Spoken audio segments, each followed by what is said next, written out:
చాలామంది ఇండియన్స్ తెలుగు వాళ్ళు స్టాక్ మార్కెట్ని చిన్నచూపు చూస్తారు, చీప్గా చూస్తారు. కానీ రీసెంట్ టైమ్స్లో దీని యొక్క ఇంపార్టెన్స్ చాలామందికి తెలిసింది, ఇప్పుడు కూడా అర్థమవుతుంటుంది. గత 2-3 సంవత్సరాలుగా మనం చూస్తే తెలంగాణ రియల్ ఎస్టేటు చాలా వరకు స్లో డౌన్ అయ్యింది. ఎస్పెషలీ రూరల్ తెలంగాణలో రియల్ ఎస్టేట్ పడిపోయిందని అనుకోవచ్చు. ఎవరైనా ల్యాండ్ అమ్మే ప్రయత్నం చేస్తే 30%, 50% డిస్కౌంట్లు కూడా అమ్మేస్తూ ఉన్నారు. ఈరోజు చూస్తే రీసెంట్ టైంలో నేను చాలామందిని గమనించాను, వాళ్ళ యొక్క ల్యాండ్ 50 లక్షలు 30 లక్షలు ఉంది, 15 లక్షలు 10 లక్షలు కూడా అమ్మేస్తూ ఉన్నారు. ఎందుకంటే డబ్బులు నీడ్ ఎక్కువ ఉంది కాబట్టి ఎవరో ఒకరు కొంటారని చెప్పి ఆస్తు అమ్మేస్తున్నారు. At the same time stock మార్కెట్లో రీసెంట్ టైంలో కరెక్షన్ వచ్చింది, కానీ అది కేవలం 10%.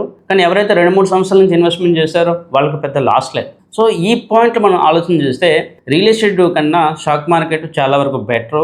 అలా అని చెప్పి నేను ఓన్లీ స్టాక్ మార్కెట్లో ఇన్వెస్ట్మెంట్ చేయమని చెప్పట్లేదు. మీరు అసెట్ అలోకేషన్ కన్సిడరేషన్ చేసి ప్రతి దాన్ని రెస్పెక్ట్ ఇవ్వండి. ప్రతి ప్రోడక్ట్లో మీ యొక్క అసెట్, మీ యొక్క ఇన్వెస్ట్మెంట్ని డైవర్సిఫై చేసుకోండి. ఎందుకంటే ఫ్యూచర్లో మీరు లిక్విడేషన్ చేయాలన్నా వాల్యూ పరంగా ఏది చూసినా కూడా స్టాక్ మార్కెట్ మీకు ఎప్పుడు కూడా సపోర్టివ్ థింగ్గా ఉంటుంది.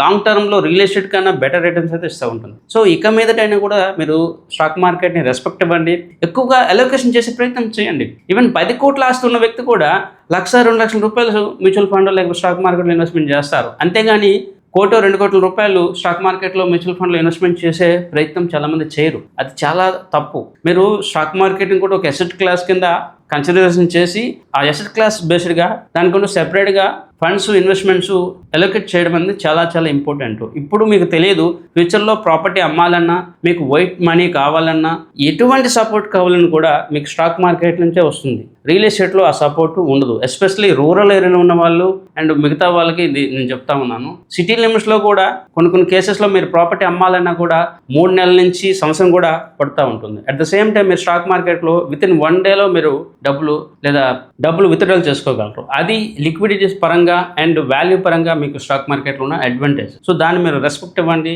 అండ్ ఇక మీదటైనా కూడా ఎక్కువ మొత్తంలో స్టాక్ మార్కెట్లో ఇన్వెస్ట్మెంట్ చేసే ప్రయత్నం అయితే చేయండి.